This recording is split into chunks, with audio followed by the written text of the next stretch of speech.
ಜೈ Hind. So ನೋಡ್ರಿ, ಈ ವಿಡಿಯೋದಲ್ಲಿ ಏನ್ ಮಾಡೋಣಪ್ಪ ಅಂತಂದ್ ಹೇಳಿದ್ರೆ ಪ್ರೆಸಿಡೆಂಟ್ ಬಗ್ಗೆ ತುಂಬಾ ಇಂಪಾರ್ಟೆಂಟ್. ಇಲ್ಲಿವರೆಗೂ ಏನ್ ಕ್ವಶನ್ಸ್ ಕೇಳಿದ್ರೆ 2023ರಲ್ಲಿ ರಾಷ್ಟ್ರಪತಿ ಅಥವಾ ಪ್ರೆಸಿಡೆಂಟ್ ಬಗ್ಗೆ ಕ್ವಶನ್ಸ್ ಗಳನ್ನ ನಾವು ಇದ್ರಲ್ಲಿ ಡಿಸ್ಕಷನ್ ಮಾಡ್ತಾ ಹೋಗೋಣ. ಸೊ ಟೋಟಲ್ ಎಲ್ಲಾನು ಕ್ಲಿಯರ್ ಆಗುತ್ತೆ. ಇನ್ನೊಂದ್ ಸ್ವಲ್ಪ ನೀವು ಹಾರ್ಡ್ ವರ್ಕ್ ಮಾಡ್ಬೇಕಷ್ಟೇ.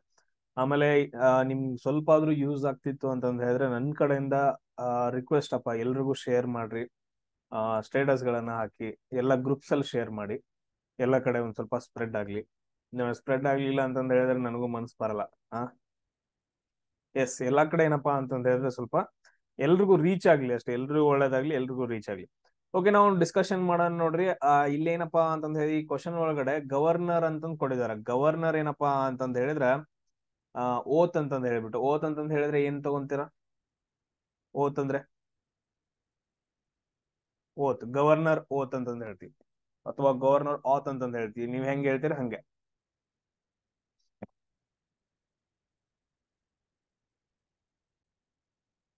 ಪ್ರಮಾಣ ವಚನ ಸ್ವೀಕಾರ ಅಂತಂದ್ ಹೇಳ್ತೀವಿ. ಸೊ ಎಲ್ರಿಗೂ ಗೊತ್ತೈತೆ ಆ ಪ್ರಮಾಣ ವಚನ ಸ್ವೀಕಾರ. ಗವರ್ನರ್ ಅವರು ಪ್ರಮಾಣ ವಚನ ಸ್ವೀಕಾರ ಮಾಡ್ತಾರ. ಹೆಂಗ್ ಮಾಡ್ತಾರ? ಸೊ ಅಲ್ಲೇನಪ್ಪಾ ಅಂತಂದ್ ಹೇಳಿದ್ರೆ chief justice of high court, chief justice of high court ಯಾರಾದ್ರೂ ಇದ್ರು ಅಂತಂದ್ ಹೇಳಿದ್ರ, ಮುಖ್ಯ ನ್ಯಾಯಮೂರ್ತಿ, ಹೈಕೋರ್ಟ್ ನಲ್ಲಿ ಮುಖ್ಯ ನ್ಯಾಯಮೂರ್ತಿ ಯಾರು ಇರ್ತಾರಲ್ಲ, ಸೊ ಅವ್ರ ಸಮ್ಮುಖದಲ್ಲಿ ಏನಂತಂದ್ ಹೇಳಿದ್ರೆ ಗವರ್ನರು ಪ್ರಮಾಣ ವಚನ ಸ್ವೀಕಾರ ಮಾಡ್ತಾರ. ಸೇಮ್ ಅದೇ ತರ ಏನಪ್ಪಾ ಅಂತಂದ್ ಹೇಳಿದ್ರೆ ರಾಷ್ಟ್ರಪತಿಯವರು ಕೂಡ ಯಾರ ಸಮ್ಮುಖದಲ್ಲಿ ಮಾಡ್ತಾರೆ ಅಂತಂದ್ ಹೇಳಿದ್ರೆ ಚೀಫ್ ಜಸ್ಟಿಸ್ ಆಫ್ ಇಂಡಿಯಾ, ಮುಖ್ಯ ನ್ಯಾಯಮೂರ್ತಿ of supreme court, chief justice of India. So ಇವ್ರ ಸಮ್ಮುಖದಲ್ಲಿ ಮಾಡ್ತಾರೆ. ಇವ್ರು ಒನ್ ಟೈಮ್ ಇರ್ಲಿಲ್ಲ ಅಂತಂದ್ ಹೇಳಿದ್ರ, ಎರಡೂ ಕಡೆ ಸುಪ್ರೀಂ ಕೋರ್ಟ್ ಅಲ್ಲಿ ಸೀನಿಯರ್ ಮೋಸ್ಟ್ ಜಡ್ಜ್ ಯಾರು ಇರ್ತಾರ, ಹಿರಿಯ ನ್ಯಾಯಾಧೀಶರು, ಸೊ ಸೀನಿಯರ್ ಮೋಸ್ಟ್ ಜಡ್ಜ್ ಯಾರು ಇರ್ತಾರ ಅವ್ರ ಸಮ್ಮುಖದಲ್ಲಿ ಏನಂತಂದ್ ಹೇಳಿದ್ರೆ ಪ್ರಮಾಣ ವಚನ ಸ್ವೀಕಾರ ಯಾರು ಮಾಡ್ತಾರ? ರಾಷ್ಟ್ರಪತಿಯವರು. ಸೇಮ್ ಅದೇ ತರ ಏನಪ್ಪಾ ಅಂತಂದ್ ಹೇಳಿದ್ರೆ ಗವರ್ನರ್ ಅವ್ರು ಯಾರು ಮಾಡ್ತಾರ ಅಂತಂದ್ ಹೇಳಿದ್ರೆ ಹೈಕೋರ್ಟ್ ಅಲ್ಲಿ ಹಿರಿಯ ನ್ಯಾಯಾಧೀಶರು ಯಾರು ಇರ್ತಾರ ಅವ್ರ ಸಮ್ಮುಖದಲ್ಲಿ ಮಾಡ್ತಾರ. ಇಲ್ಲಿ ನೋಡ್ರಿ, ಯಾರು ಯಾರು ಪ್ರಮಾಣ ವಚನ ಎಲ್ಲೆಲ್ಲಿ ತಗೊಂತಾರ ಅಂತಂದ್ ಹೇಳಿ, ಇವಾಗ ಉಪರಾಷ್ಟ್ರಪತಿ ಅವ್ರ ಪ್ರಮಾಣ ವಚನ ಎಲ್ಲಿ ಸ್ವೀಕಾರ ಮಾಡ್ತಾರ, ಆಮೇಲೆ ಸ್ಪೀಕರ್ ಅವರಲ್ಲಿ, ಅದನ್ನೆಲ್ಲಾನು ಏನಪ್ಪಾ ಅಂತಂತ ಹೇಳಿದ್ರೆ ಒಂದ್ಸರಿ ನನ್ಗೆ ಮೆಸೇಜ್ ಗಳನ್ನ ಹಾಕ್ಬಿಟ್ರಿ, ಆ ಟಾಪಿಕ್ ನ ಕವರ್ ಮಾಡ್ಕೊಂಡ್ಬಿಡ್ರಿ, ಯಾರು ಎಲ್ಲೆಲ್ಲಿ ಪ್ರಮಾಣ ವಚನ ಸ್ವೀಕಾರ ಮಾಡ್ತಾರ ಅಂತಂದೇಳಿ. ಆಮೇಲೆ ಇನ್ನೊಂದು ರಾಜೀನಾಮೆಯನ್ನ, ಯಾರು ಯಾರಿಗೆ ರಾಜೀನಾಮೆಯನ್ನ ನೀಡ್ಬೇಕು. ಈಗ ನೋಡ್ರಿ, ಪ್ರೆಸಿಡೆಂಟ್ ಅವ್ರು ರಾಜೀನಾಮೆ ನೀಡ್ಬೇಕು ಅಂತಂದ ಹೇಳಿದ್ರೆ ಯಾರಿಗೆ ನೀಡ್ತಾರ? ವೈಸ್ ಪ್ರೆಸಿಡೆಂಟ್ ಅವ್ರಿಗೆ ನೀಡ್ತಾರ. ರಾಷ್ಟ್ರಪತಿ ಅವ್ರು ರಾಜೀನಾಮೆ ನೀಡ್ಬೇಕಂತಂದ ಹೇಳಿದ್ರೆ ಅದನ್ನ ಯಾರಿಗೆ ಕೊಡ್ತಾರ ಅಂತಂದ ಹೇಳಿದ್ರೆ ಉಪರಾಷ್ಟ್ರಪತಿ ಕೊಡ್ತಾರೆ. ಸೇಮ್ ಅದೇ ತರ ಬೇರೆ ಬೇರೆ ಎಲ್ಲೆಲ್ಲಿ ಬರ್ತಾವ, ಒಂದು ಪ್ರಮಾಣ ವಚನ, ಆಮೇಲೆ ರಾಜೀನಾಮೆ ಯಾರು ಎಲ್ಲಿ ಕೊಡ್ತಾರೆ ಅಂತಂದ ಹೇಳಿ ಕಾನ್ಸೆಪ್ಟ್ ನ ಕ್ಲಿಯರ್ ಮಾಡ್ಕೊಡ್ರಿ. ಆಮೇಲೆ ನಂಗೆ ಮೆಸೇಜ್ ಹಾಕ್ರಿ. ನೆಕ್ಸ್ಟ್ ಕ್ವಶನ್ ನೋಡ್ರಿ, ಏನ್ ಕೇಳಿದಾರ ಪ್ರೆಸಿಡೆಂಟ್ ಬಗ್ಗೆ. ಸೊ ಪಾರ್ಲಿಮೆಂಟ್ ಹೆಡ್ ಯಾರು ಇರ್ತಾರ? ಸಿಂಪಲ್. ಸೊ ಪಾರ್ಲಿಮೆಂಟ್ ಏನಪ್ಪಾ ಅಂತಂದ ಹೇಳಿದ್ರೆ ಪಾರ್ಲಿಮೆಂಟ್ ಇರುತ್ತೆ. ಪಾರ್ಲಿಮೆಂಟ್ ಅಲ್ಲಿ ಹೆಡ್ ಯಾರು ಇರ್ತಾರೆ? ನಮ್ಗೆ ಇವಾಗ ಸಂಸತ್ತು ಅಂತಂದ್ ಹೇಳ್ತೀವಿ. ಪಾರ್ಲಿಮೆಂಟ್ ಅಂತಂದ್ ಹೇಳಿದ್ರೆ ಸಂಸತ್ತು ಅಂತಂದ್ ಹೇಳ್ತೀವಿ. ಸಂಸತ್ತಲ್ಲಿ ಏನಪ್ಪಾ ಅಂತಂದ್ ಹೇಳಿದ್ರೆ ಒಬ್ರು ಸೆಕ್ರೆಟರಿ ಅಷ್ಟು ಇರ್ತಾರ.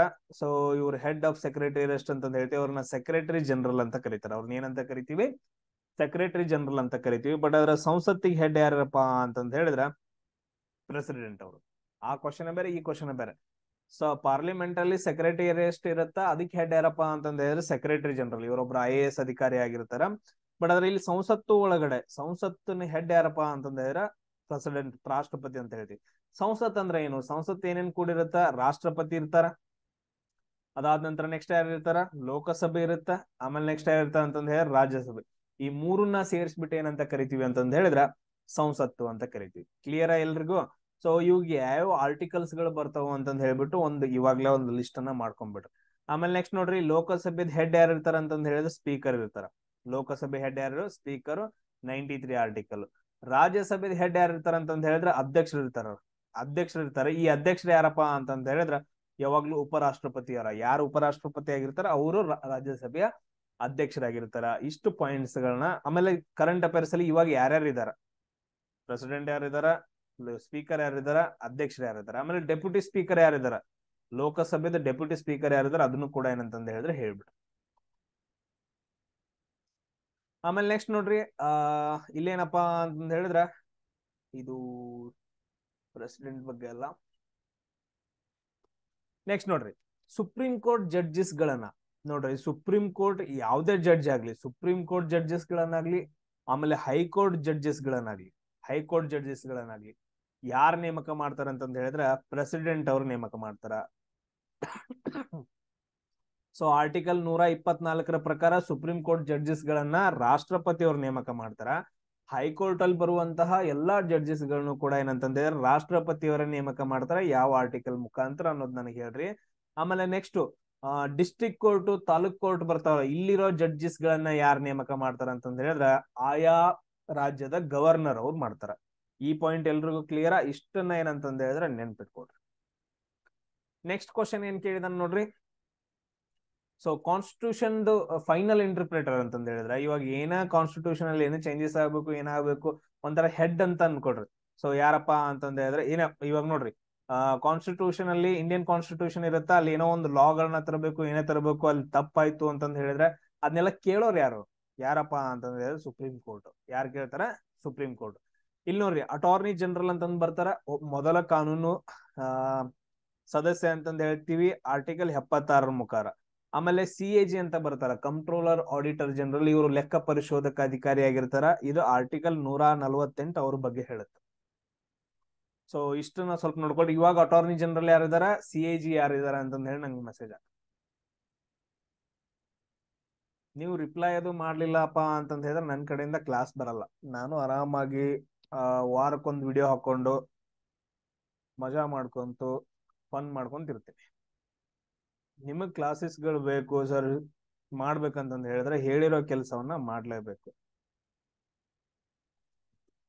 ಸರ್ ಇಷ್ಟೊಂದೆಲ್ಲ ಯಾಕ್ರಿ ಅಂತಂದ ಹೇಳಿದ್ರೆ ಬೇರೆಯವ್ರ ತರ ಲೈಫ್ ನ ಲೀಡ್ ಮಾಡ್ಬೋದು. ತಗೊಂಡ್ ಏನ್ ಮಾಡ್ತೀರ ಅದನ್ನ? ನೀವು ಆನ್ಸರ್ಸ್ ಗಳನ್ನ ಹಾಕಿ ನೆಕ್ಸ್ಟ್ ನಂಗೆ ನಿದ್ದಿಗೆಡ್ಬೇಕು. ಈ ಲೆವೆಲ್ಗೆಲ್ಲ ಆನ್ಸರ್ ಮಾಡತ್ತ ಹುಡುಗರ ನನ್ನ ನಂಬಿದವ ಇವ ಅಂತಂದ ಹೇಳ್ಬಿಟ್ಟು ನನಗ್ ಫೀಲ್ ಆಗ್ಬೇಕು. ಅವಾಗ ನಾ ನಿಮಗ್ ಮಾಡಾಕವಲ್ಲ. ಚಲೋ ತಂಗೆ ಅಡ್ವಾಂಟೇಜ್ ಸಿಗಾಯ್ತು ಅಂತಂದ ಹೇಳಿದ್ರೆ ಅಡ್ವಾಂಟೇಜ್ ತಗೊಳದ್ ಬಿಟ್ಬಿಟ್ಟು ಸುಮ್ಮನೆ ಯಾರ್ಯಾರು ದುಡ್ಡು ಕೊಟ್ಟೆಲ್ಲ ಕೇಳ್ತಿರಲ್ರು. ನೆಕ್ಸ್ಟ್ ನೋಡ್ರಿ, ಏನಾದ್ರು ಮಾಡ್ಕೋರಕ. ನೆಕ್ಸ್ಟ್ ನೋಡ್ರಿ, ವೈಸ್ ಪ್ರೆಸಿಡೆಂಟ್.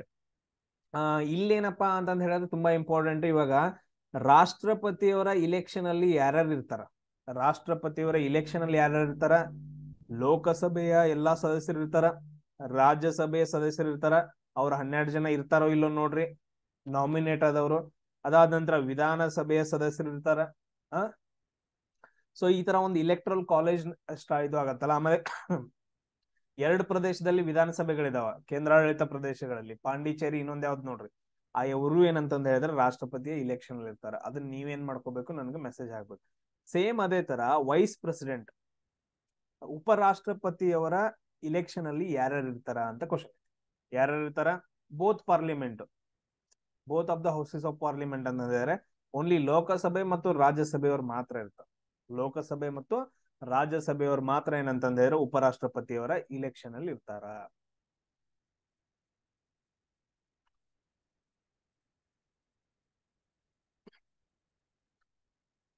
ಆಮೇಲೆ ನೆಕ್ಸ್ಟ್ ನೋಡ್ರಿ, ಸುಭಾಷ್ ಚಂದ್ರ ಬೋಸ್ ಅವ್ರ ಏನಪ್ಪಾ ಅಂತಂದ ಹೇಳಿದ್ರೆ ಪ್ರೆಸಿಡೆಂಟ್ ಆಗಿರ್ತಾರ ಇಂಡಿಯನ್ ಇಂಡಿಪೆಂಡೆನ್ಸ್ ಲೀಗ್ದು, IIL ಅಂತಂದೇಳಿ. ಇಂಡಿಯನ್ ಇಂಡಿಪೆಂಡೆನ್ಸ್ ಲೀಗ್ ಏನಂತಂದ ಹೇಳಿದ್ರೆ ಪ್ರೆಸಿಡೆಂಟ್ ಆಗಿರ್ತಾರ ಸುಭಾಷ್ ಚಂದ್ರ ಬೋಸ್ ರವರು. ಯಾವಾಗ? 1943 ಒಳಗಡೆ. ಆಮೇಲೆ ನೆಕ್ಸ್ಟ್ ಕ್ವಶನ್ ಏನ್ ಕೇಳಿದಾರ ನೋಡ್ರಿ, ಸ್ಟೇಟ್ ಪಬ್ಲಿಕ್ ಸರ್ವಿಸ್ ಕಮಿಷನ್. ಇವಾಗ UPSC ಅಂತ ಬರುತ್ತ, UPSC. So union public service commission, IAS IPS ಇವರೆಲ್ಲ ಇರ್ತಲ್ಲ, UPSC ಕಮಿಷನ್ ಅಂತಂದೇಳಿ. ಇದನ್ನ ಯಾರು ನೇಮಕ ಮಾಡ್ತಾರ ಅಂತಂದ ಹೇಳಿದ್ರೆ ರಾಷ್ಟ್ರಪತಿ ಅವ್ರು ನೇಮಕ ಮಾಡ್ತಾರ. ಎಷ್ಟನೇ ಆರ್ಟಿಕಲ್ ಮುಖಾಂತರ ನೋಡ್ರಿ, ರಾಷ್ಟ್ರಪತಿಯವರು UPSC ಯನ್ನ ಕಮಿಟಿಯನ್ನು ನೇಮಕ ಮಾಡ್ತಾರ. ಅದರಲ್ಲಿರೋ ಎಲ್ಲಾ ಅಧ್ಯಕ್ಷರು ಮತ್ತು ಅಧ್ಯಕ್ಷರು ಮತ್ತು ಸದಸ್ಯರನ್ನ ನೇಮಕ ಮಾಡ್ತಾರೆ. ಇವಾಗ UPSC ಅಧ್ಯಕ್ಷರು ಯಾರದಾರ ಅಂತಂದ ಹೇಳಿ ನಂಗೆ ಮೆಸೇಜ್ ಹಾಕ್ರಿ. ಆಮೇಲೆ ನೆಕ್ಸ್ಟ್ ನೋಡ್ರಿ, ಇಲ್ಲಿ ರಾಷ್ಟ್ರಪತಿ ಆಯ್ತು. ಸೇಮ್ ಅದೇ ತರ ಸ್ಟೇಟ್ ಗಳಲ್ಲಿ ಸ್ಟೇಟ್ ಪಬ್ಲಿಕ್ ಸರ್ವಿಸ್ ಕಮಿಷನ್ ನ ನೇಮಕ ಮಾಡೋರು ಯಾರಪ್ಪ ಅಂತಂದ ಹೇಳಿದ್ರೆ ಚೇರ್ಮನ್ ಮತ್ತು ಅದರ ಮೆಂಬರ್ಸ್ ಗಳನ್ನ ಸ್ಟೇಟ್ ಅಲ್ಲಿ ಗವರ್ನರ್ಸ್ ಅವ್ರು ಏನಂತಂದ ಹೇಳಿದ್ರೆ ನೇಮಕ ಮಾಡ್ತಾರ. ಯಾವ ಆರ್ಟಿಕಲ್ಸ್ ಗಳಂತ ನೋಡ್ಕೋಬೇಕು. ಆಮೇಲೆ ಚೀಫ್ ಮಿನಿಸ್ಟರ್, ಇವ್ರೇನಪ್ಪಾ ಅಂತಂದ ಹೇಳಿದ್ರೆ ಚೀಫ್ ಮಿನಿಸ್ಟರ್ ಮತ್ತು ಅವ್ರ ಮಂತ್ರಿ ಮಂಡಲ, ಮುಖ್ಯಮಂತ್ರಿ ಮತ್ತು ಅವರ ಮಂತ್ರಿ ಮಂಡಲ ಏನಂತಂದ ಹೇಳಿದ್ರೆ ಸೊ ಯಾರಿಗೆ? ಗವರ್ನರ್ಗೆ ಸಲಹೆನ ಕೊಡ್ತಿರ್ತಾರ. ಸೇಮ್ ಅದೇ ತರ ಪ್ರಧಾನ ಮಂತ್ರಿ ಮತ್ತು ಅವರ ಮಂತ್ರಿ ಮಂಡಲ ಏನಪ್ಪಾ ಅಂತಂದ ಹೇಳಿದ್ರೆ ರಾಷ್ಟ್ರಪತಿಯವರಿಗೆ ಸಲಹೆಯನ್ನ ಕೊಡ್ತಿರತ್ತ. ಇಷ್ಟು ಪಾಯಿಂಟ್ಸ್ ಅನ್ನ ನೋಡ್ಕೋಬೇಕು.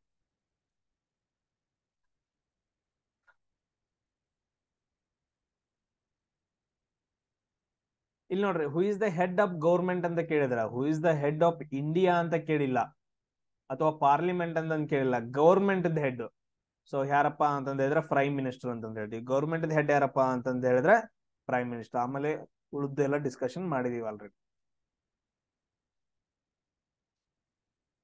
ಆಮೇಲೆ ನೆಕ್ಸ್ಟ್ ನೋಡ್ರಿ ಮತ್ತೇನ್ ಪ್ರೆಸಿಡೆಂಟ್ ನ್ಯಾಷನಲ್ ಕಾಂಗ್ರೆಸ್ ಸೆಷನ್ ನಡೆಯುತ್ತ. INC ಏನಪ್ಪಾ ಅಂತಂದ ಹೇಳಿದ್ರೆ ಒಂದು ಸೆಷನ್ ನಡೆಯುತ್ತ 1939ರಲ್ಲಿ. ಸೊ 1939. ಎಸ್, ಅದು ಎಲ್ಲಿ ಅವ್ರದ್ದು ಅಧ್ಯಕ್ಷರು ಯಾರಾಗಿರ್ತಾರ ಅಂತಂದ ಹೇಳಿದ್ರೆ ಸುಭಾಷ್ ಚಂದ್ರ ಬೋಸ್ ರವರಾಗಿರ್ತಾರ. ಸೊ 1939ರಲ್ಲಿ ನಡೆದಿರುವಂತಹ INC ಕಾಂಗ್ರೆಸ್ ಅಧ್ಯಕ್ಷರು ಯಾರಾಗಿರ್ತಾರೆ ಅಂತಂದ ಹೇಳಿದ್ರೆ ಸುಭಾಷ್ ಚಂದ್ರ ಬೋಸ್. ನೋಡ್ರಿ INC ಬಗ್ಗೆ ಎಲ್ಲ ಒಂದ್ ಸ್ವಲ್ಪ ನೋಡ್ಕೊಂಡ್ ಇಟ್ಕೊಡ್ರಿ. ಆಮೇಲೆ ಸತ್ಯೇಂದ್ರ ಪ್ರಸಾದ್ ಸಿನ್ಹಾ ಇವ್ರು ಯಾರು ಅಂತ ನೋಡ್ರಿ, ಇಂಪಾರ್ಟೆಂಟ್. ಆಮೇಲೆ ಪಟ್ಟಾಭಿ ಸೀತಾರಾಮಯ್ಯ JVP ಕಮಿಟಿ ಅಂತಂದ್ ಬರುತ್ತೆ ನೋಡ್ರಿ. ಲ್ಯಾಂಗ್ವೇಜ್ ಬೇಸ್ ಮೇಲೆ ಅಥವಾ ಏರಿಯಾ ಬೇಸ್ ಮೇಲೆ ಮಾಡೋಣ ಅಂದ್ರ ರಾಜ್ಯಗಳ ನಿರ್ಮಾಣ ರಚಿಸಲು ಅಂತ ಕಮಿಟಿಗಳು ಬರುತ್ತೆ. ಅದ್ರೊಳಗ JVP ಕಮಿಟಿ ಒಂದು, ಅದ್ರಲ್ಲಿ P ಅಂತಂದ್ ಹೇಳಿದ್ರೆ ಪಟ್ಟಾಭಿ ಸೀತಾರಾಮಯ್ಯ.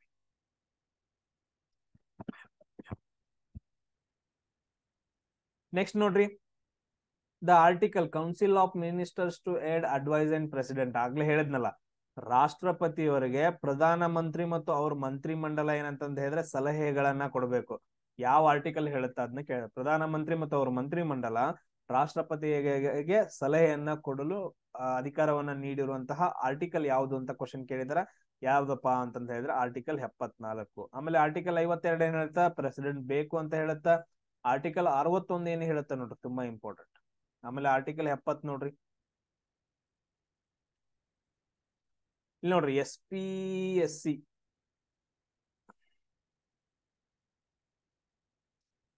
ಈಗ ನೋಡ್ರಿ SPSC ಅಂತಂದ್ ಬರುತ್ತ. ಇವಾಗ ಸ್ಟೇಟ್ ಪಬ್ಲಿಕ್ ಸರ್ವಿಸ್ ಕಮಿಷನ್ ಅಂತಂದ್ ಆಗ್ಲೇ ಹೇಳಿದ್ನಲ್ಲ, ಇದನ್ನ ನೇಮಕ ಮಾಡೋರು ಯಾರು, ಗವರ್ನರ್ ಆಗಿರ್ಬೋದು. ಬಟ್ ಆದ್ರ ಇದ್ರದ ಅಧ್ಯಕ್ಷರನ್ನ ರಿಮೂವ್ ಮಾಡೋರು, ಅಧ್ಯಕ್ಷರನ್ನ ತೆಗೆದು ಹಾಕುವ ಅಧಿಕಾರ ಯಾರಿಗೈತೆ ಅಂತಂದ ಹೇಳಿದ್ರೆ ಓನ್ಲಿ ಪ್ರೆಸಿಡೆಂಟ್ ಆಫ್ ಇಂಡಿಯಾಗಷ್ಟೇ ಐತ. ಗವರ್ನರ್ಗಿಲ್ಲ, ಪ್ರೆಸಿಡೆಂಟ್ ಆಫ್ ಇಂಡಿಯಾಗೈತ. ಅದನ್ನೇನಪ್ಪಾ ಅಂತಂದ ಹೇಳಿದ್ರೆ ಮತ್ತೆ ರಿಪೀಟ್ ಬೇರೆ ಟ್ವಿಸ್ಟ್ ಆಗಿ ಕ್ವಶನ್ ಕೇಳಿದಾರೆ. ಕೆಲವು ಜನ ಅನ್ಕೊಂಡು ಏನ್ರಿ ಸರ್ ಇದೇನ್ ಟ್ವಿಸ್ಟ್ ರೀ ಅಂತಂದ ಹೇಳಿ.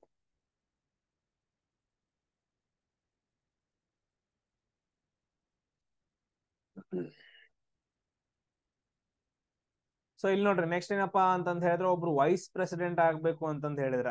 ಸೊ ವೈಸ್ ಪ್ರೆಸಿಡೆಂಟ್ ಆಗ್ಬೇಕಂತಂದ ಹೇಳಿದ್ರೆ ಅವ್ರ ಜೊತೆ ಏನಪ್ಪಾ ಅಂತಂದ ಹೇಳಿದ್ರೆ 20 ಎಲೆಕ್ಟರ್ಸ್ ಇರ್ಬೇಕು.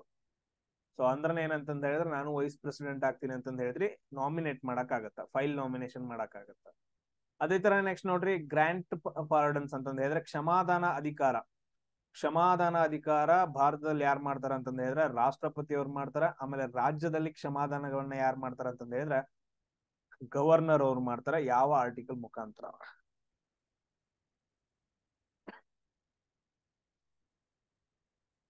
ಸೊ ಅದಾದ ನಂತರ ನೆಕ್ಸ್ಟ್ ನೋಡ್ರಿ, chief justice of India will take prior permission from the president to appointing ad hoc judges ಗಳನ್ನ ನೆನ್ಪಿಟ್ಕೊಡ್ರಿ.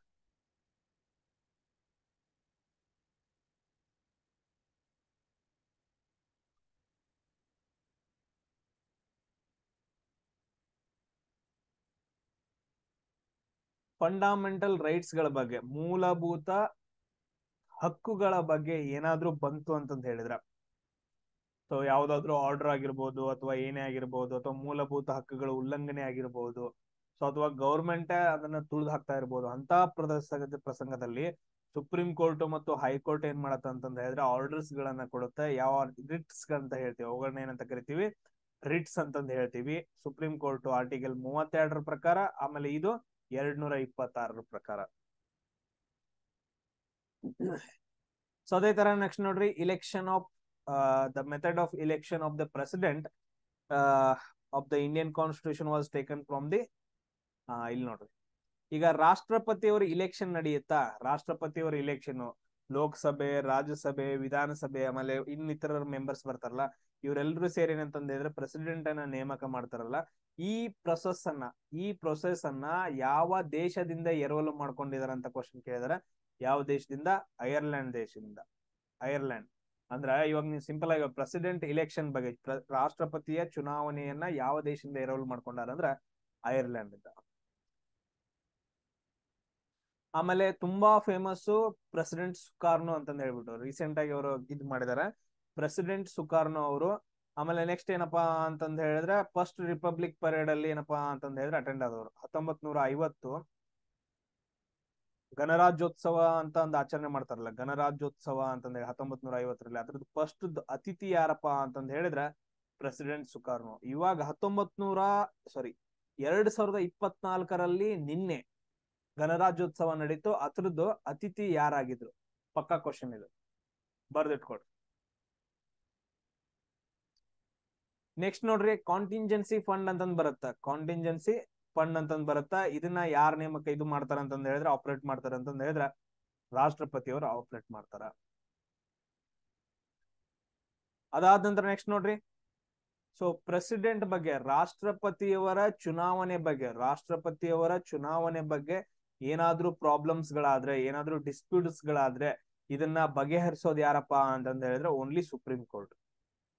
ಸೊ ಪ್ರೆಸಿಡೆಂಟ್ ಇಲೆಕ್ಷನ್ ಬಗ್ಗೆ ಏನಾದ್ರು ಪ್ರಾಬ್ಲಮ್ಸ್ ಗಳು, ಡಿಸ್ಪ್ಯೂಟ್ ಗಳಾತು ಅಂತಾರೆ ಹೇಳಿದ್ರೆ, ಸೊ ಓನ್ಲಿ ಯಾರು ಅದನ್ನ ಇದು ಮಾಡ್ತಾರ, ಸಾಲ್ವ್ ಮಾಡ್ತಾರ, ಓನ್ಲಿ ಸುಪ್ರೀಂ ಕೋರ್ಟ್ ಸಾಲ್ವ್ ಮಾಡುತ್ತೆ.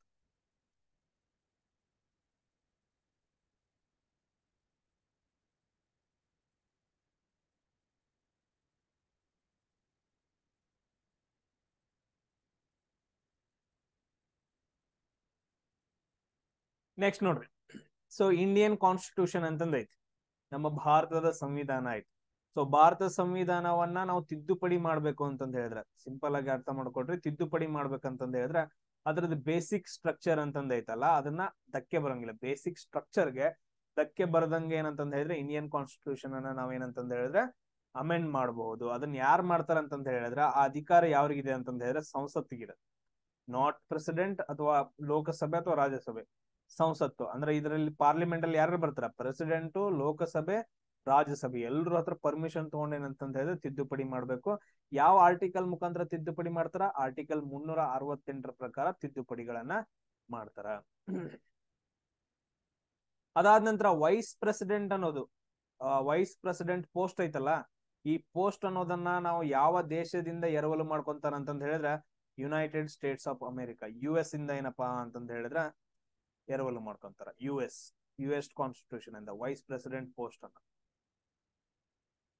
ಅದೇ ತರ ನೆಕ್ಸ್ಟ್ ನೋಡ್ರಿ, ಮತ್ ಕ್ವಶನ್ ಏನ್ ಕೇಳಿದಾರ ಅಂದ್ರ GST ಕೌನ್ಸಿಲ್ ಅನ್ನ ಹೆಂಗ್ ನೇಮಕ ಮಾಡ್ತಾರ? GST ಕೌನ್ಸಿಲ್ ಅನ್ನ ಯಾರು ನೇಮಕ ಮಾಡ್ತಾರ ಅಂತಂದ ಹೇಳಿದ್ರೆ ಪ್ರೆಸಿಡೆಂಟ್ ಅವ್ರ ನೇಮಕ ಮಾಡ್ತಾರ. ಯಾವ ಆರ್ಟಿಕಲ್ ಮುಖಾಂತರ?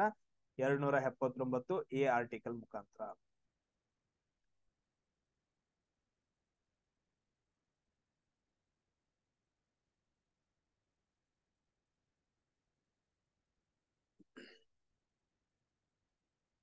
ನೆಕ್ಸ್ಟ್ ನೋಡ್ರಿ, ನೆಕ್ಸ್ಟ್ ಏನಪ್ಪಾ ಅಂತಂದ ಹೇಳಿ ಜಾಯಿಂಟ್ ಸಿಟ್ಟಿಂಗ್ ಅಂತಂದ ಹೇಳ್ತೀವಿ. ಜಾಯಿಂಟ್ ಸಿಟ್ಟಿಂಗ್ ಕನ್ನಡದಲ್ಲಿ ಏನ್ ಹೇಳ್ತೀರಿ ನೋಡ್ರಿ? ಜಾಯಿಂಟ್ ಸಿಟ್ಟಿಂಗ್ಗೆ ಎರಡೂ ಸದನಗಳನ್ನ ಸೇರಿಸ್ಬಿಟ್ಟು ಜಾಯಿಂಟ್ ಸಿಟ್ಟಿಂಗ್ ಅಂತಂದ ಹೇಳ್ತೀವಿ. ಆರ್ಟಿಕಲ್ 108 ಏನಪ್ಪಾ ಅಂತಂದ ಹೇಳಿದ್ರೆ ಜಾಯಿಂಟ್ ಸಿಟ್ಟಿಂಗ್ ಬಗ್ಗೆ ಹೇಳುತ್ತ. ಸೊ ಇದ್ರಲ್ಲಿ ಯಾರು ಇರ್ತಾರ? ಲೋಕಸಭೆಯವರು ಭಾಗವಹಿಸಿರ್ತಾರ, ರಾಜ್ಯಸಭೆಯವರು ಭಾಗವಹಿಸಿರ್ತಾರ. ಲೋಕಸಭೆ ಹೆಡ್ ಯಾರು? ಸ್ಪೀಕರ್. ರಾಜ್ಯಸಭೆ ಹೆಡ್ ಯಾರು? ಚೇರ್ಮನ್ ಅಂತಂದ ಹೇಳ್ತೀವಿ. ಇವ್ರಿಬ್ರದ್ದು ಸಲಹೆಗಳನ್ನ ತಗೊಂಡ್ಬಿಟ್ಟು ಪ್ರೆಸಿಡೆಂಟ್ ಅವ್ರ ಏನಪ್ಪಾ ಅಂತಂದ ಹೇಳಿದ್ರ, ಸೊ ಯಾವ್ದಾದ್ರು ರೂಲ್ಸ್ ಗಳನ್ನ, ಪ್ರೊಸೀಜರ್ ಗಳನ್ನ ಏನಂತಂದ ಹೇಳಿದ್ರೆ ಅವರು ಜಾರಿಗೆ ತರಬಹುದು.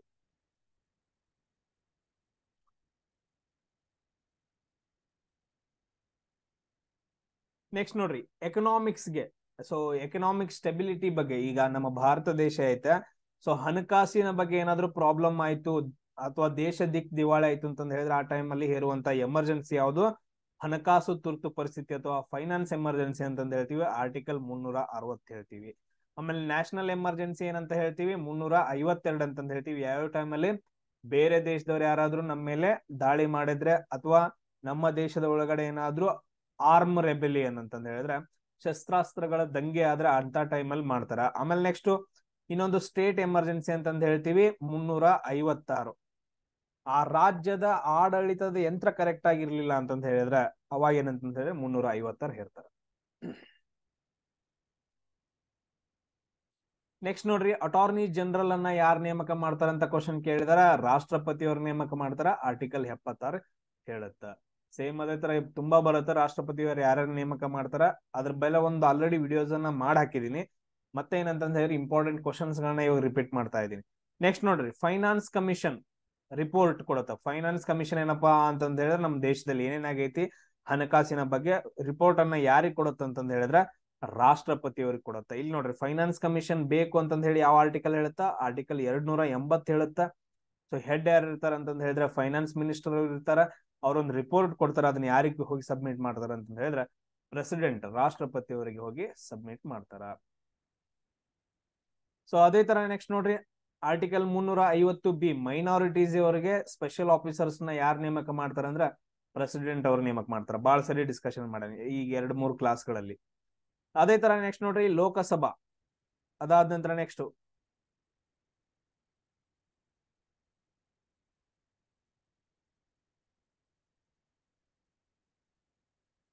ಇಲ್ಲಿ ನೋಡ್ರಿ, ಇಲ್ಲಿ ಏನ್ ಕ್ವಶನ್ ಐತಪ್ಪ ಅಂತಂದ ಹೇಳಿದ್ರೆ ಲೋಕಸಭೆ ಐತಿ. ಈ ಲೋಕಸಭೆ ಒಳಗಡೆ ಸ್ಪೀಕರು ಇರಂಗಿಲ್ಲ, ಆಮೇಲೆ ಡೆಪ್ಯೂಟಿ ಸ್ಪೀಕರು ಇರಂಗಿಲ್ಲ. ಇವ್ರಿಬ್ರು ಇಲ್ದೇ ಇದ್ದಾಗ ಸೊ ಅದನ್ನ ಹೆಡ್ ಯಾರಾಗಬೇಕು? ಸೊ ಅದ್ರದ್ದೇನು ಸದನಗಳನ್ನ ನಡ್ಸ್ಕೊಂಡು ಹೋಗೋದ್ರದ್ದು ಹೆಡ್ ಯಾರಾಗಬೇಕು? ಯಾರಪ್ಪ ಅಂತಂದ ಹೇಳಿದ್ರೆ ಸ್ಪೀಕರ್ ಯಾರನ್ನಾದ್ರೂ ಒಬ್ಬರನ್ನ ಪ್ಯಾನಲ್ ಅಲ್ಲಿ ನಾಮಿನೇಟ್ ಮಾಡಿರ್ತಾರ, ಅಂದ್ರೆ ಸೆಲೆಕ್ಷನ್ ಮಾಡಿ ಹೋಗಿರ್ತಾರಲ್ಲ. ಸೊ ಅಂತ ಪರ್ಸನ್ ಏನಂತಂದ ಹೇಳಿದ್ರೆ ಲೀಡ್ ಮಾಡ್ಬೇಕು ಅಂತಂದ್ ಇಲ್ಲಿ ಕೊಟ್ಟಿದಾರ ಅಷ್ಟೇ. ಈಗ ಸರ್ ಇರಂಗಿಲ್ಲ, ಕ್ಲಾಸ್ ಒಳಗಡೆ ಸರ್ ಇರಂಗಿಲ್ಲ ಅಂತಂದ ಹೇಳಿದ್ರೆ ಬರ್ತಾರೆ, ಈ ಕ್ಲಾಸ್ ನೀನ ನೋಡ್ಕೋ, ಯಾರೋ ಮಾತಾಡ ಬರೋದಿಲ್ಲ, ಹೆಸರು ಬರ್ದಿಡು ಅಂತ ಹೇಳ್ತಾರಲ್ಲ, ನಾಮಿನೇಟ್ ಮಾಡ್ತಾರಲ್ಲ. ಹಾಗಾದ್ರೆ ತರ ಸ್ಪೀಕರ್ ಯಾರನ್ನ ನಾಮಿನೇಟ್ ಮಾಡಿರ್ತಾರ ಅವ್ರ ಏನಂತಂದ ಹೇಳಿದ್ರೆ ಹೆಡ್ ಆಗಿರ್ತಾರ, ಅವ್ರು ಬರೋವರೆಗೂ. ನೆಕ್ಸ್ಟ್ ನೋಡ್ರಿ,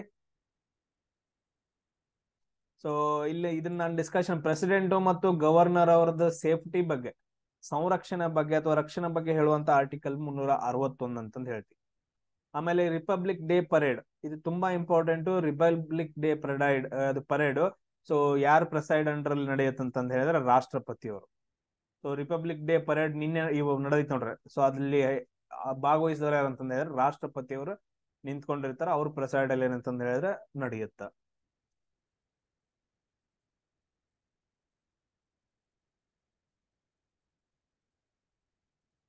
ನೆಕ್ಸ್ಟ್ ಕ್ವಶನ್ ನೋಡ್ರಿ, ಸೊ ಪ್ರೆಸಿಡೆಂಟ್ ಅವ್ರದ್ದು, ರಾಷ್ಟ್ರಪತಿ ಅವ್ರದ್ದು ಎಷ್ಟು ಸಮಯ ಕಾಲ ಎಷ್ಟಿರ್ತಾರ ಅಂತಂದ ಹೇಳಿದ್ರೆ 5 ವರ್ಷದವರೆಗೂ ಏನಂತಂದ ಹೇಳಿದ್ರೆ ಅಧಿಕಾರಾವಧಿ ಇರುತ್ತೆ ರಾಷ್ಟ್ರಪತಿ ಅವ್ರಿಗೆ. ಸೇಮ್ ಅದೇ ತರ ಗವರ್ನರ್ದು ಆಮೇಲೆ ಸ್ಪೀಕರ್ ಎಲ್ಲ ಯಾರ್ಯಾರು ಬರ್ತಾರಲ್ಲ ಅವ್ರದ್ದು ಒಂದು ಲಿಸ್ಟ್ ನ ಮಾಡ್ಕೊಡ್ರಿ.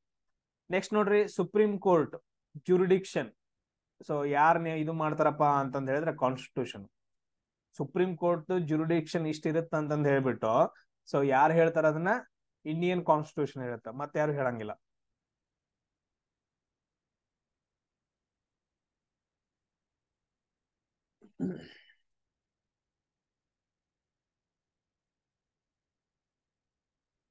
ಸಿಂಪಲ್ ಆಗಿರಪ್ಪ, ಇಲ್ಲಿ ನೋಡ್ರಿ, ಗವರ್ನರ್ಸ್ ಗಳನ್ನ ಯಾರು ನೇಮಕ ಮಾಡ್ತಾರ? ಪ್ರೆಸಿಡೆಂಟ್ ಅವ್ರ ನೇಮಕ ಮಾಡ್ತಾರ.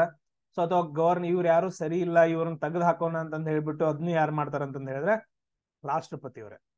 ಗವರ್ನರ್ಸ್ ಗಳನ್ನ ನೇಮಕ ಮಾಡೋದು ತೆಗೆದು ಹಾಕೋದು ಯಾರು ಮಾಡ್ತಾರ ಅಂತಂದ್ ಹೇಳಿದ್ರೆ ರಾಷ್ಟ್ರಪತಿ ಅವರೇ ಮಾಡ್ತಾರ. ಅದನ್ನ ಇಲ್ಲಿ ಇದ್ರೊಳಗೆ ಹೇಳಿದಾರ.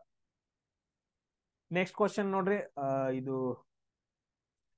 ಡ್ರೀಮ್ಸ್ ಫ್ರಮ್ ಮೈ ಫಾದರ್ ಅಂತಂದ್ ಹೇಳ್ಬಿಟ್ಟು, ಡ್ರೀಮ್ಸ್ ಫ್ರಾಮ್ ಮೈ ಫಾದರ್ ಅಂತಂದ್ ಹೇಳ್ಬಿಟ್ಟು ಒಂದು ಬುಕ್ ಅನ್ನ, ಈ ಬುಕ್ ಅನ್ನ ಅಮೆರಿಕ ಪ್ರೆಸಿಡೆಂಟ್ ಅವ್ರು ಬರೀತಾರ. ಅವ್ರ ಹೆಸರು ಯಾರಪ್ಪ ಅಂತಂದ ಹೇಳಿದ್ರೆ ಬರಾಕ್ ಒಬಾಮಾ. ಅದೇ ತರ ನೆಕ್ಸ್ಟ್ ನೋಡ್ರಿ, ಸೊ ಆರ್ಟಿಕಲ್ 118. ಸೊ ಇಲ್ಲೇನಪ್ಪಾ ಅಂತಂದ ಹೇಳಿದ್ರೆ ಜಾಯಿಂಟ್ ಸಿಟ್ಟಿಂಗ್. ಸೊ ಆರ್ಟಿಕಲ್ 118 ಪ್ರಕಾರ ಜಾಯಿಂಟ್ ಸಿಟ್ಟಿಂಗ್ ಇರುತ್ತಲ್ಲ, ಅದರದ ಅಧ್ಯಕ್ಷರು ಯಾರಾಗಿರ್ತಾರ ಅಂತಂದ ಹೇಳಿದ್ರೆ ಸ್ಪೀಕರ್ ಅವರಾಗಿರ್ತಾರೆ. ಯಾರಾಗಿರ್ತಾರ? ಸ್ಪೀಕರ್ ಅವರು. ಅದೇ ತರ ನೆಕ್ಸ್ಟ್ ನೋಡ್ರಿ, chief minister of Delhi appointed by CM of Delhi ಯಾರು ನೇಮಕ ಮಾಡ್ತಾರ ಅಂತಂದ ಹೇಳಿದ್ರೆ ರಾಷ್ಟ್ರಪತಿ ಅವ್ರು ನೇಮಕ ಮಾಡ್ತಾರು. ನೆನ್ಪಿಡ್ಕೊಳ್ರಿ, ಡೆಲ್ಲಿ ಸಿಎಂ ನ ಯಾರು ನೇಮಕ ಮಾಡ್ತಾರ ಅಂತಂದ ಹೇಳಿದ್ರೆ ರಾಷ್ಟ್ರಪತಿ ಅವ್ರು ನೇಮಕ ಮಾಡ್ತಾರ.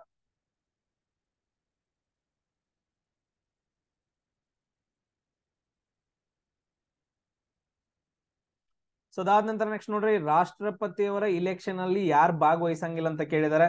ಸೊ ಲೋಕಸಭೆ ಭಾಗವಹಿಸುತ್ತ, ಅದಾದ ನಂತರ ನೆಕ್ಸ್ಟ್ ರಾಜ್ಯಸಭೆ ಭಾಗವಹಿಸುತ್ತ, ಆಮೇಲೆ ವಿಧಾನಸಭೆ ಭಾಗವಹಿಸುತ್ತ, ಆಮೇಲೆ ವಿಧಾನ ಪರಿಷತ್ ಭಾಗವಹಿಸಂಗಿಲ್ಲ. ಅದನ್ನ ಕೊಟ್ಟಿದ್ದಾರೆ. So legislative council of state ಅಂದ್ರೆ ವಿಧಾನ ಪರಿಷತ್ ಭಾಗವಹಿಸಂಗಿಲ್ಲ ಅಂತ ಕೊಟ್ಟಿದ್ದಾರೆ.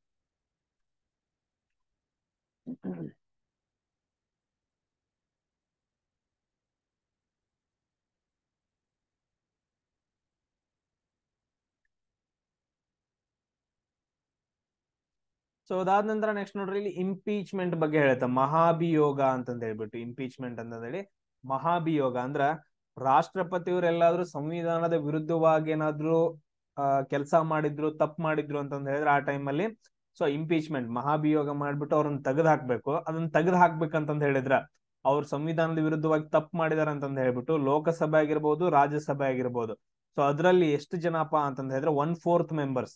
ಈಗ ಫಾರ್ ಎಕ್ಸಾಂಪಲ್ ನೋಡ್ರಿ, ಲೋಕಸಭೆದೊಳಗಡೆ ಎಷ್ಟು ಜನ ಇದಾರ? 550 ಇದಾರೆ. ಅದಕ್ಕೆ ಡಿವೈಡೆಡ್ ಬೈ 4 ಮಾಡ್ರಿ, ಎಷ್ಟಾಗತ್ತೆ ನೋಡ್ರಿ? 4 ಒಂದ್ಲೆ 4, 15, 4 ಮೂರ್ಲೆ 12, 4 ಏಳೆ 28. ಜಸ್ಟ್ ನೋಡ್ರಿ, 137 ಅಂದ್ರೆ 138 ಜನ. 1/4 ಅಂತಂತ ಹೇಳಿದ್ರೆ ಲೋಕಸಭೆದ 1/4 ಅಥವಾ ರಾಜ್ಯಸಭೆ 1/4 ಮೆಂಬರ್ಸ್. ಅಂದ್ರೆ ಇಲ್ಲಿ ಇಷ್ಟು ಜನ ಸೈನ್ ಮಾಡ್ಬಿಟ್ಟು, ಒಂದ್ ಪೇಪರ್ ಮೇಲೆ ಸೈನ್ ಮಾಡ್ಬಿಟ್ಟು, ಸೊ ಅದನ್ನ 14 ದಿನಗಳ ಮುಂಚೆ ಏನಂತಂದ ಹೇಳಿದ್ರೆ ರಾಷ್ಟ್ರಪತಿಯವರು ಕಳಿಸ್ಬೇಕು. ಸೊ ಅಂತ ಒಂದು ಪ್ರೊಸೆಸ್ ಮಹಾಭಿಯೋಗ ಅಂತಂದ್ ಹೇಳ್ಬಿಡ್ತೀವಿ. ಈ ತರ ಇನ್ನೂ ಆಗಿಲ್ಲ ಎಲ್ಲೂ. ಸೊ ಯಾವ ಆರ್ಟಿಕಲ್ ಮಹಾಭಿಯೋಗದ ಬಗ್ಗೆ ಹೇಳುತ್ತೆ ಅಂತಂದ್ ಹೇಳಿ. ಸೊ ಅದೇ ತರ ನೆಕ್ಸ್ಟ್ ನೋಡ್ರಿ ಕ್ವಶನ್, ನಮ್ ಕಾನ್ಸ್ಟಿಟ್ಯೂಷನ್ ಏನಪ್ಪಾ ಅಂತಂದ್ ಹೇಳಿದ್ರೆ ತುಂಬಾ ರಿಜಿಡ್ ಆಗೈತೆ, ಸ್ಟ್ರಾಂಗ್ ಆಗೈತೆ, ಅದಾದ ನಂತರ ಫ್ಲೆಕ್ಸಿಬಲ್. ಸೊ ಯಾವ ತರ ಬೇಕಾತರ ಅಂತಂದ್ರೆ ಚೇಂಜಸ್ ಮಾಡ್ಕೋಬಹುದು, ಬಟ್ ಅಷ್ಟು ಈಸಿನೂ ಅಲ್ಲ. ರಿಜಿಡ್ ಆಸ್ ಇನ್ ಫ್ಲೆಕ್ಸಿಬಲ್ ಅಂತಂದ್ ಹೇಳ್ತೀವಿ. ಸೊ ಅದಾದ ನಂತರ ನೆಕ್ಸ್ಟ್ ನೋಡ್ರಿ, ಆರ್ಟಿಕಲ್ 254 ತುಂಬಾ ಸರಿ ಹೇಳಿದೀನಿ, ಕನ್ಕರೆಂಟ್ ಲಿಸ್ಟ್ ಬಗ್ಗೆ. ಸೊ ಕನ್ಕರೆಂಟ್ ಲಿಸ್ಟ್ ಬಗ್ಗೆ ಪ್ರೆಸಿಡೆಂಟ್ ಅವ್ರು ಅದನ್ನ ರಿಮೂವ್ ಮಾಡಬಹುದು, ಆಮೇಲೆ ಸೇರಿಸಬಹುದು ಅಂತಂದ್ ಹೇಳ್ಬಿಟ್ಟು ಲಾಸ್ಟ್ ಆರ್ಟಿಕಲ್ಸ್ ಅಲ್ಲಿ ತುಂಬಾ ಈಸಿಯಾಗಿ ನಾನು ಹೇಳ್ಕೊಟ್ಟಿದೀನಿ. ಅದನ್ನ ನೋಡ್ಬೇಕು ನೀವು ವಿಡಿಯೋ, ಇಲ್ಲ ಅಂದ್ರೆ ಗೊತ್ತಾಗಲ್ಲ. ಆಮೇಲೆ ನೆಕ್ಸ್ಟ್ ನೋಡ್ರಿ, ನಮ್ಮ ಇಂಡಿಯಾಗೆ, ಸೊ ನಮ್ಮ ಭಾರತ ದೇಶಕ್ಕೆ ಏನಪ್ಪಾ ಅಂತಂದ ಹೇಳಿದ್ರೆ ಸ್ವತಂತ್ರವನ್ನ ಒದಗಿಸಿಕೊಡೋಕ್ಕಿಂತ ಮುಂಚೆ ಇಂಡಿಯನ್ ಕಾನ್ಸ್ಟಿಟ್ಯೂಷನ್ ಮಾಡ್ಕೋಬೇಕು, ನೀವು ಸಂವಿಧಾನವನ್ನ ರಚನೆ ಮಾಡ್ಕೋಬೇಕು ಅನ್ನೋ ಟೈಮಲ್ಲಿ ಕ್ಯಾಬಿನೆಟ್ ಆಯೋಗ ಬರುತ್ತೆ. ಯಾವ್ದು ಆಯೋಗ? ಕ್ಯಾಬಿನೆಟ್ ಆಯೋಗ ಬರುತ್ತಾ. ಅದ್ರದ್ದು ಪ್ರೆಸಿಡೆಂಟ್ ಯಾರು ಇರ್ತಾರ ಅಂತಂದ ಹೇಳಿದ್ರೆ ಸ್ಟ್ಯಾಫರ್ಡ್ ಕ್ರಿಪ್ಸ್. ಯಾರು ಇರ್ತಾರ? ಸ್ಟ್ಯಾಫರ್ಡ್ ಕ್ರಿಪ್ಸ್ ಅನ್ನೋರು ಕ್ಯಾಬಿನೆಟ್ ಮಿಷನ್ ಆಯೋಗದ ಅಧ್ಯಕ್ಷರಿರ್ತಾರ. ಅದಾದ ನಂತರ ರಾಷ್ಟ್ರಪತಿಯವರು ರಾಜ್ಯಸಭೆಗೆ ಎಷ್ಟು ಜನರನ್ನ ನಾಮಿನೇಟ್ ಮಾಡ್ತಾರ? ನಾಮಿನೇಟ್ ಎಷ್ಟು ಜನರನ್ನ ಮಾಡ್ತಾರ? ಟೋಟಲ್ ಆಗಿ 12 ಜನರನ್ನ ನೇಮಕ ಮಾಡ್ತಾರ. ಯಾವ ಆರ್ಟಿಕಲ್ ಮುಖಾಂತರ? ಆರ್ಟಿಕಲ್ 80 ಕ್ಲಾಸ್ 4 ಹೇಳುತ್ತ ರಾಷ್ಟ್ರಪತಿಯವರು 12 ಜನರನ್ನ ನಾಮಿನೇಟ್ ಮಾಡ್ತಾರ ರಾಜ್ಯಸಭೆಗೆ ಅಂತಂದೇಳಿ ಈ ಆರ್ಟಿಕಲ್ ಹೇಳುತ್ತೆ.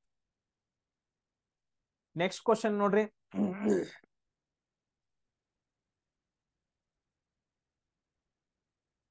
ಸೊ ಕಾನ್ಸ್ಟಿಟ್ಯೂಷನಲ್ ಬಾಡೀಸ್ ಬಗ್ಗೆ ಹೇಳಿದ್ದಾರೆ. ಸಂವಿಧಾನದ constitutional bodies and non constitutional bodies ಅಂತಂದ್ ಬರ್ತಾವ. Constitutional bodies and non constitutional bodies ಅಂತ ಬರ್ತಾವ. ಸೊ ಅವುಗಳ ಬಗ್ಗೆ ಒಂದ್ ಸ್ವಲ್ಪ ನೋಡ್ಕೊಂಡ್ಬಿಟ್ರಿ.